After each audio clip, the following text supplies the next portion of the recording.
من حشرکی رو آوردم اینجا.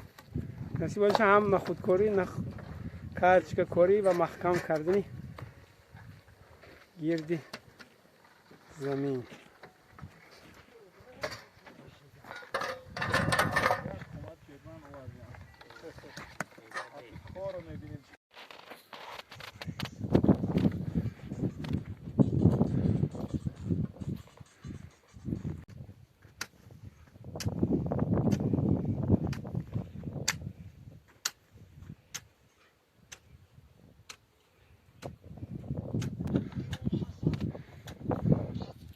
نصیب باشه گروه هم کنید سمینه.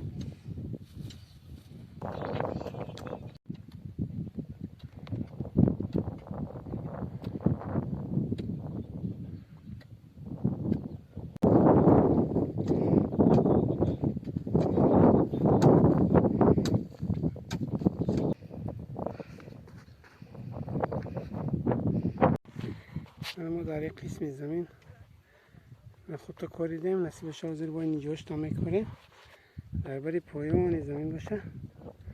من کارتشکه کاریدگی کمتر کردیم با یوزر بانس باشه با کاردی سودیم. این درختایی که بریدگی اینجا جاش با درختی نوش ماندیم. نصیب باشه بودموی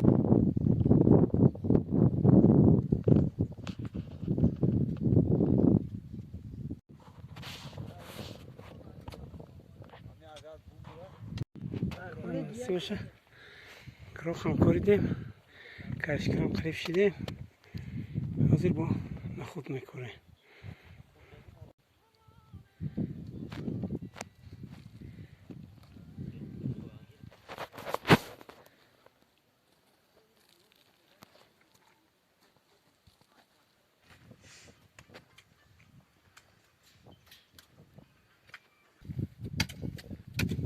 بچه ها ما نخود کرده سیما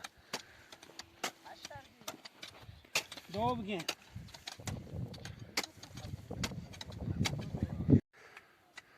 حاضر ما خیلی با شخاف کار کردیم. هم نخود کردیم مثل جویا کشته کارچکل کردیم. خیلی شکری خداوند 1 کیلو گراخ من 2 کیلو زیاد نخود 3 کیلوش دینه کرده بودیم.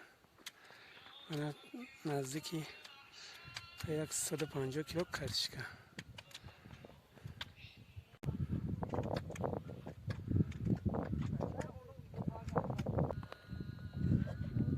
من نصیب کردگی ده نخودم کردش دیم آخری کار است. خاکمون چکه ما و بسته است جفت کردیم. من تخمیر کردیم گرچه محکم میکنیم گوبینش میکنیم انشاءالله حاصلش خداوند چقدری که در نصیب باشد. دعا میشم که حاصل فراوانتیه.